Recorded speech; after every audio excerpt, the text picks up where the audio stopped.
بص يا سيدي، انا هكلمك على ضربة الجزاء لاني عارف انك اهلاوي، بس اسمح لي اسالك سؤال الاول يا صديقي. ازاي تبقى عندك كل حاجة، فلوس، لعيبة، بطولات، وفي الاخر تقف تقول اصل الحكم هو السبب؟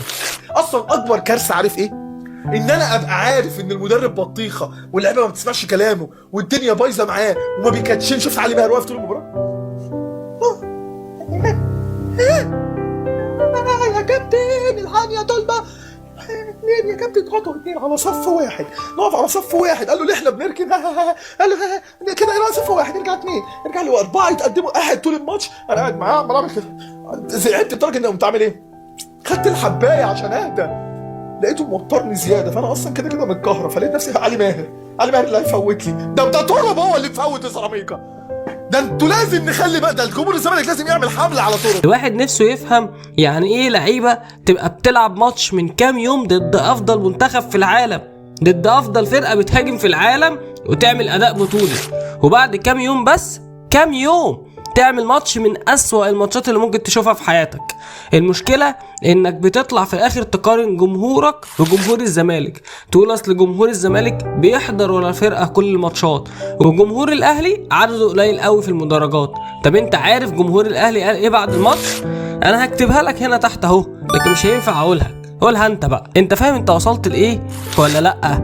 وهكلمك والله على ضربة الجزاء. بس قبل ضربة الجزاء انا بس عايز اعمل مقارنة بسيطة بينك وبيني سريعا كده. اولا يا صديقي، انت لازم تبقى فاهم ان انت شاري نص لعيبة الكوكب، وكان عندك كاس عالم للأندية، وجايب مدرب، وعامل فترة اعداد، وكل حاجة تمام، وانا معرفتش اجدد لزيزو وانت اخدته مني. ثانيا، انت شارك جالاكتيكوس زي ما اتفقنا، وانا ببيع اهم 2 لعيبه عندي علشان مش عارف ادفع مستحقاتهم. وارجع شوف حلقه الجالاكتيكوس تاني وهتلاقيها فوق اهي، وفي وسط الفيديو، وفي اول كومنت كمان، اسبالك في كل حته. طب سيبك انت من كل ده، تعال نتكلم على الاصل اللي هو حضرتك، يعني الجمهور يا صديقي. بص كده معايا، ده جمهور الزمالك اللي واقف عنده القيد، وما عندوش اداره، وما عندوش فلوس، ومديون. وده جمهور الاهلي الافضل في العالم. تاني تعال اوريك تاني، ده جمهور النادي المديون، وده افضل جمهور في العالم من وجهة نظرك طبعا. والله يا صديقي هكلمك على ضربة الجزاء وسيد عبد الحفيظ والحكام وكل النقاشات دي، بس خلينا نتكلم في الكورة الاول. سيبك انت من الجدل اللي بره الكورة، عايزين نتكلم كورة شوية. امام عاشور في ماتش اسبانيا كان معاه الكورة وعمل نفسه ميسي، دخل في نص الملعب، حط كل خط النص بتوع اسبانيا في ظهره، بص لعمر مرموش، ثم كرة في العارضة الشهيرة اللي كانت هتخليك تكسب اسبانيا تقريبا يعني. فالمفروض كده ان حسام حسن يبقى فرحان من امام. عارف انت بقى ايه اللي حصل؟ حسام حسن عمل ايه؟ خرجه. وده ليه؟ ده علشان البي فاقد الشغف، البي بيلعب للشو وناسي ان في حاجة اسمها دفاع. وعلشان كده مهند لاشين عمل ماتش حياته، وده بسبب انه قفل نص الملعب هو ومروان. وبخصوص مروان، ما تيجي افرجك عن جون سيراميكا في الاهلي. بص يا صديقي، الكرة في الأساس كانت مع أليو ديانج، هجمة للأهلي. أليو ديانج ده اللي راح فالنسيا، لا مش خبر، ده مضى خلاص، فالكرة مش في دماغه يعني. المهم اتقطعت من عمو ديانج، وبناء عليه المفترض ان البي إمام المفروض يعمل ايه؟ المفروض يبقى هنا يا صديقي في المكان ده. طب هو ليه بقى أصلا مش موجود في المكان ده؟ علشان اللعيبة مش شايفين أصلا، والمدرب لا حول له ولا قوة.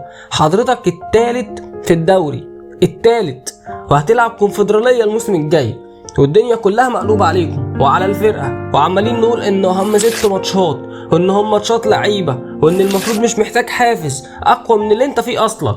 طب نعمل ايه تاني؟ غلطة صغيرة عشان كسلت تجري وتقف صح اتسببت في هدف وضاع منك 2 نقطة.